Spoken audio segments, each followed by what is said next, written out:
Powered by the Montana Television Network. This is the 10 o'clock news on KPAX, Montana's news leader. Good evening, I'm Jill Valley. And I'm Dennis Bragg. The box of children's remains found in a shed in Missoula a few weeks ago, gaining national interest now, and may generate leads into who those children were and how they died. In fact, today, Michigan authorities are wondering if the bones belong to Andrew, Alexander, and Tanner Skelton. They vanished 7 years ago.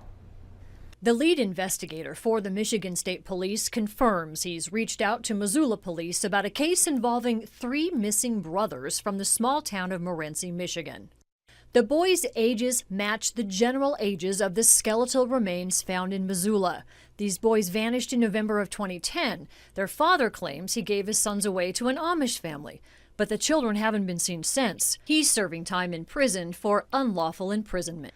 Missoula Police Department spokesman Sergeant Travis Welsh says as this case gets more attention, it is likely other law enforcement agencies with cold cases involving children will be contacting investigators here. The bone fragments themselves are on their way for DNA testing that could determine if the children were even siblings. The results, though, could take some time. And at this point, there's no confirmed link to the Michigan case. Welsh says he's received calls from media outlets from across the country, including People magazine. It was a cleaning crew working on property in the 2100 block of South 12th Street West that discovered a box with bones and rocks. It turned it over to Missoula Police. And then UM's anthropology department studied the remains and determined they were bones from children.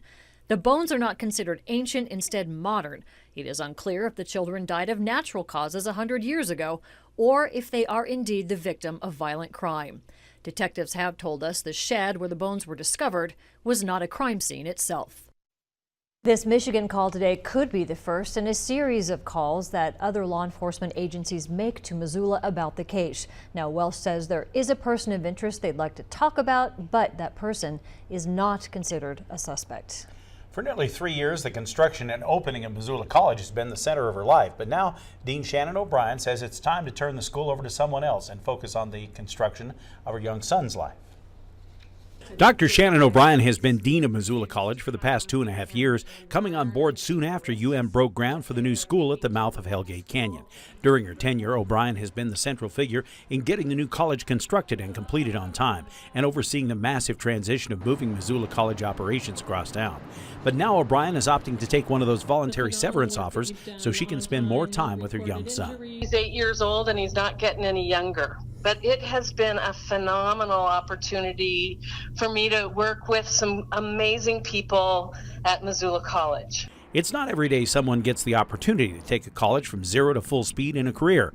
O'Brien says it's taken dedication, but a staff with a passion for ideas. We've had a lot of changes, indeed, and the faculty have been so innovative. They've created apprenticeships across the curriculum, really helping students get the skills that they need to be real effective. Yet while she deservedly gives credit to her colleagues, there's no mistaking O'Brien's strong advocacy for the role of career-focused education in fields like nursing, food service, and vocational programs, working with local businesses and college donors to equip and expand the New River campus. When she leaves next week, she's confident the campus will be in good hands. The leadership at Missoula College right now is solid.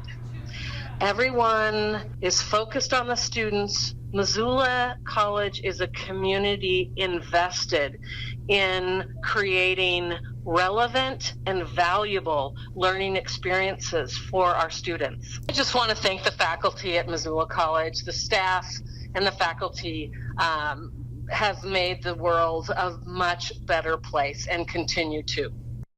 O'Brien tells me she'll continue to live here in Missoula, where her husband is a professor at the University of Montana, and says she may do some consulting and other special projects from time to time. Well, goodbye inversions, but hello winter weather. Chief Meteorologist Aaron Yost joins us now with more on the winter weather advisories that are in the forecast. Aaron? Yeah, finally something to talk about here in the weather department. We have seen hopefully our last day of valley inversions, those very low clouds, some fog. We might see that sneak in tomorrow morning before our big changes arrive by late morning, early afternoon. Here's Hamilton today, First Security Bank ICAM. You can see very quiet right now across western Montana, the northern Rockies at that, but we do have a system that's now moving into southern British Columbia, set to move in for us tomorrow afternoon into early Saturday, and that's when we have those winter weather advisories in effect. Notice this includes pretty much the entire viewing area with the exception of the Butte-Blackfoot region. Here, looking at 1 to 4 inches. More details coming up. If you've driven down Broadway, you may have noticed the 2 fields of green flags out in front of Garden City Funeral Home. The flags are planted as a memorial to veterans who've taken their own lives. As the veteran suicide rate rises in Montana, veteran groups and local organizations are trying to raise awareness to the struggles of the psychological traumas of war. MTN's Donna Lakatua has more. Out on the lawn in front of the Garden City Funeral Home and Crematory, there stand 53 black, white, and green flags. They are a memorial, a reminder of the veterans we lost to their own hands last year. Montana has one of the highest veteran suicide rates in the nation, and that's why Rick Evans, owner of Garden City, let the veterans plant the flags, because he says it's important to spread awareness about veteran suicide. The veteran groups called me and were looking for a place to put them. They had contacted city and they contacted county and they weren't getting anywhere, and I said absolutely. You could use our lawn and our yard for the prevention of suicide. That's what they represent. 18 of those flags are set apart, and they represent the 18 Missoula veterans who took their own lives last year. Evans and the veteran groups hope that through awareness, people will open up to those struggling to acclimate to civilian life. To get our veterans some support when they come back into normal life from being overseas and that, they need help, and without it, this is what could happen. Reporting in Missoula, Donna Lakatua, MTN News. Governor Steve Bullock has picked the next Montana Supreme Court Justice. Bullock selecting Ingrid Gustafson as state district judge from Billings today. She'll take her seat in January, filling the spot vacated by the retiring Justice Mike Wheat. She'll become the 3rd woman on the 7-member court, joining Justices Beth Baker and Lori McKinnon. 2017 marks the 40th anniversary of Star Wars. Seems hard to believe.